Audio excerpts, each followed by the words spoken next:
Bonjour à tous, bienvenue sur Psychobrio.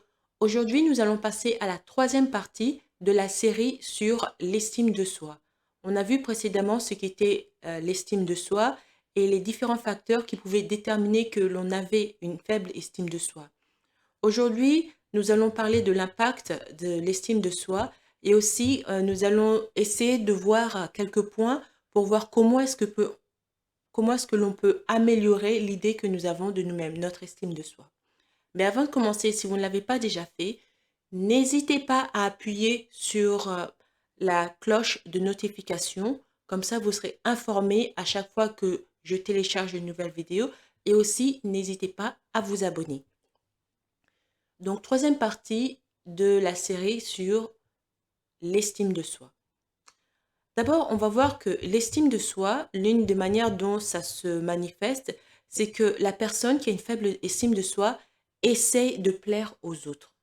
Vous savez, aimer les gens à l'excès ou d'une manière inappropriée sont d'autres formes d'une faible estime de soi. Afin d'obtenir une validation externe, les personnes qui ne se sentent pas bien dans leur peau peuvent aller au-delà pour s'assurer que les autres sont à l'aise et heureux. Pierre avait l'habitude de se plier en quatre pour faire plaisir aux autres. Cela impliquait souvent le fait de négliger ses propres besoins. Sa faible estime de soi était telle qu'il finissait toujours par dire oui à des choses qu'il ne voulait pas et il se sentait souvent coupable quand il disait non.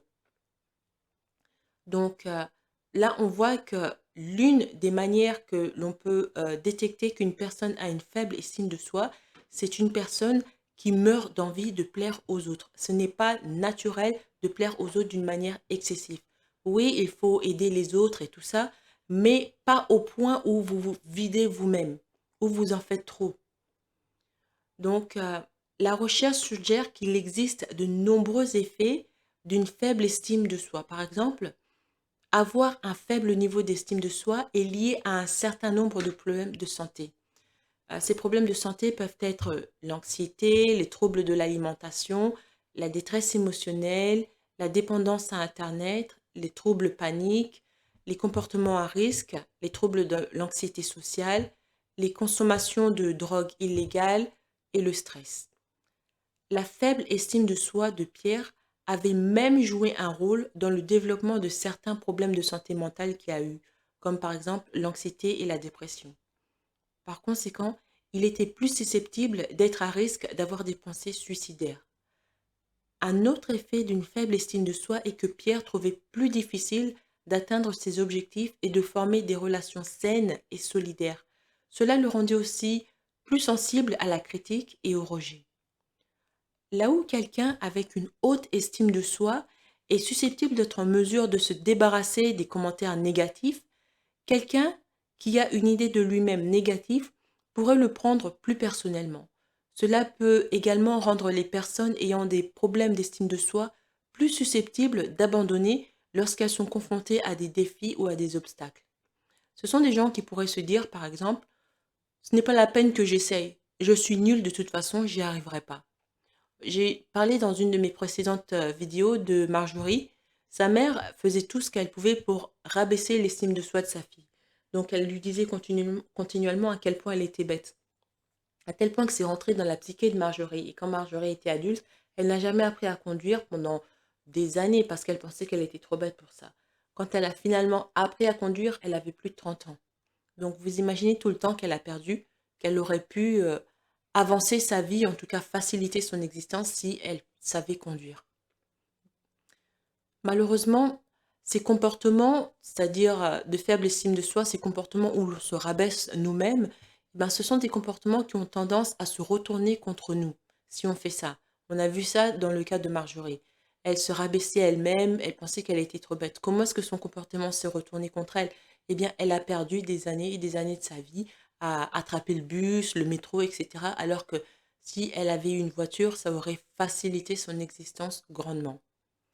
Donc, ce sont aussi des gens, les gens qui ont une faible estime de soi, qui, au lieu d'obtenir le soutien et les encouragements que ces gens-là désirent pour, euh, pour que leur estime de soi soit renforcée, eh bien, ce sont souvent des gens qui finissent par générer des réactions négatives de la part des autres. C'est-à-dire que si vous êtes tout le temps en train de vous rabaisser, oh, moi je suis trop nul, moi je suis ci, moi je suis ça, mais vous vous décrivez de manière négative. Les gens autour de vous, vous pouvez avoir des amis qui veulent vous aider et tout ça, mais il faut être réaliste, ce sont des gens, les amis, ils ont leur propre vie à vivre, ils ont aussi leurs propres problèmes. Ils sont pas là en train de, ils peuvent pas passer leur vie à vous bercer. C'est un peu ça que j'essaye de dire.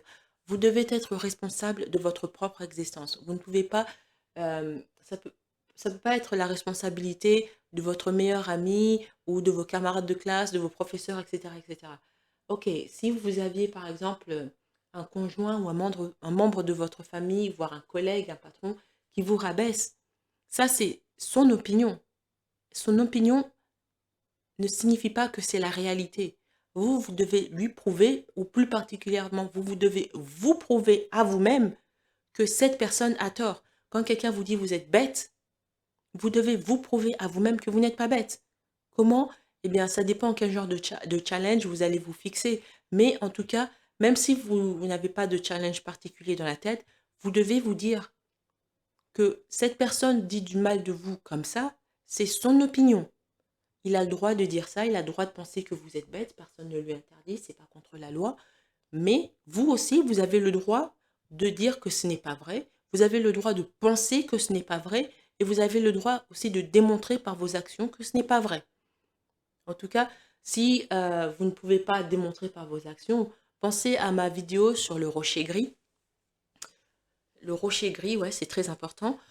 Donc, en tout cas, mentalement, vous pouvez penser que ce n'est pas vrai. Vous élaborez dans votre esprit toute une succession de structures, de scénarios qui vous prouvent que ce que l'autre personne dit de vous, ben, ce n'est pas vrai. Vous n'êtes pas bête. Vous êtes un humain comme tous les autres. Vous avez le droit d'exister. Et lui, cette personne, ce n'est pas Dieu. Il n'a pas le droit de dicter votre valeur. Si vous avez le droit de faire ça ou pas. C'est pas son rôle. Voilà. Donc, qu'est-ce qui cause une baisse de l'estime de soi chez certaines personnes? Plusieurs facteurs pourraient entrer en jeu. Et certains de ces facteurs, il y en a 6. Donc certains de ces facteurs peuvent être un, ruminer ou être préoccupé par des souvenirs ou des pensées sombres ou tristes. Cela peut arriver si par exemple vous avez fait une bêtise dans le passé, vous avez dit ou fait quelque chose que maintenant vous regrettez, mais vous ne vous en sortez pas, vous continuez de penser à ça. Regardez ma vidéo sur la rumination. 2. S'engager dans un discours intérieur négatif ou autocritique.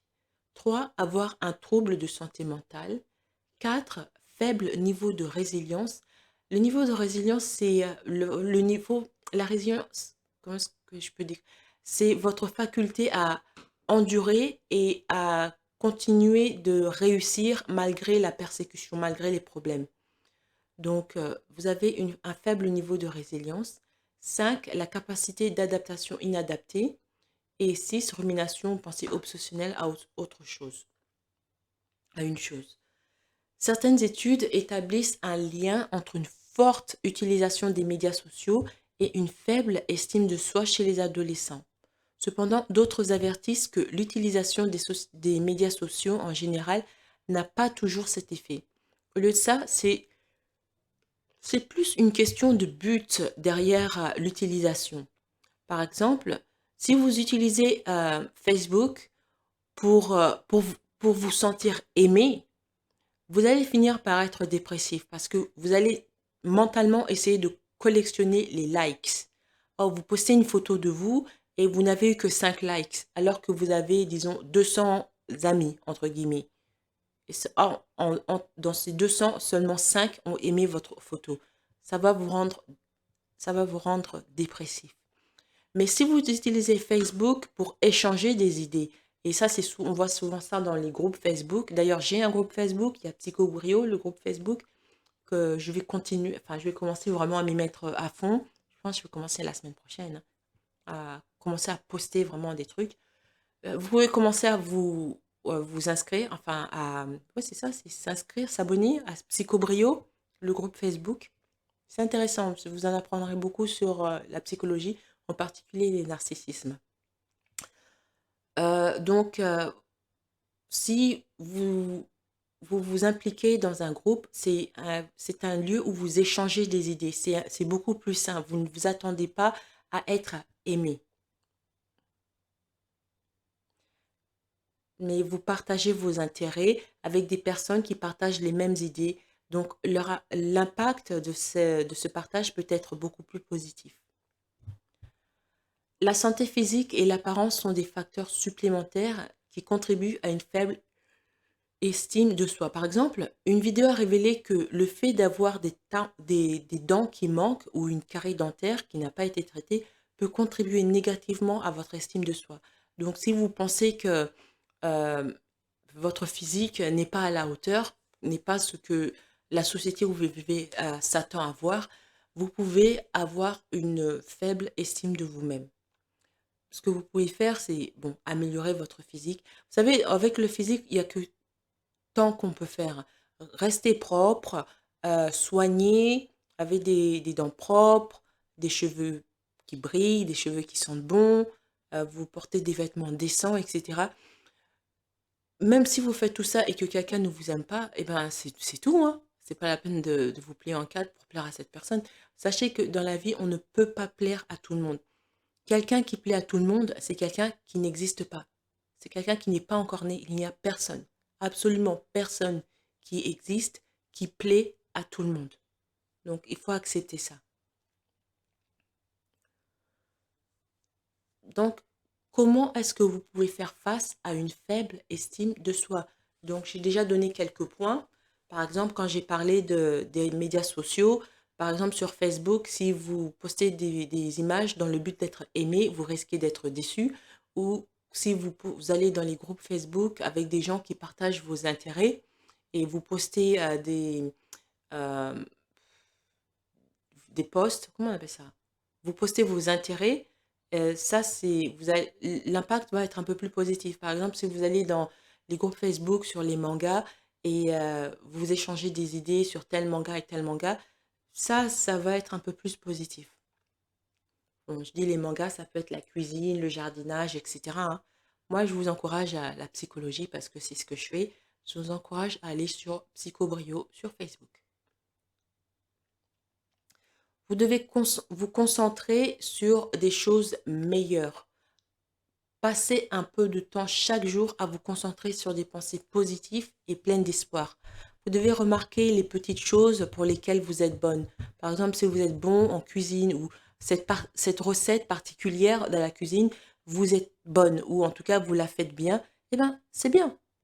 Oui, je parle de la cuisine, mais ça peut être n'importe quoi, le jardinage, l'écriture. Vous êtes bon pour écrire des poèmes, pour écrire des chansons. euh, vous êtes bon pour prendre soin des enfants, et etc. C'est bien. Il y a toujours quelque chose que vous savez faire qui est positif. Et ça peut être aussi minimum que cela peut être. Ça peut être prendre soin des plantes, même nettoyer votre chambre. Même, je vous dirai un truc, faire votre lit le matin avant de sortir de la maison, avant même de prendre votre petit déjeuner. Ça, c'est un truc dont vous pouvez être fier parce qu'il y a des tas de gens, vous les voyez dehors, si vous avez une idée de ce qui se passe dans leur chambre, vous serez choqué. Donc, pensez aussi au moment dans le passé où vous avez traversé quelque chose de vraiment difficile. Rappelez-vous que même si vous ne vous sentez peut-être pas à votre meilleur en ce moment, vous avez la capacité et la force de surmonter les épreuves. Merci d'avoir écouté cette vidéo. Avant de partir, n'oubliez pas de vous abonner et de partager cette vidéo en ligne. Il y a sûrement quelqu'un que vous connaissez qui a besoin d'en savoir plus sur ce qu'il en est réellement des narcissiques et des problèmes de santé mentale. Si vous aussi, vous voulez me demander de développer un sujet sur les relations psychologiques qui vous intéressent, vous pouvez me contacter par le moyen de mon compte Buy Me a Coffee. Le lien est en bas. Merci et à bientôt.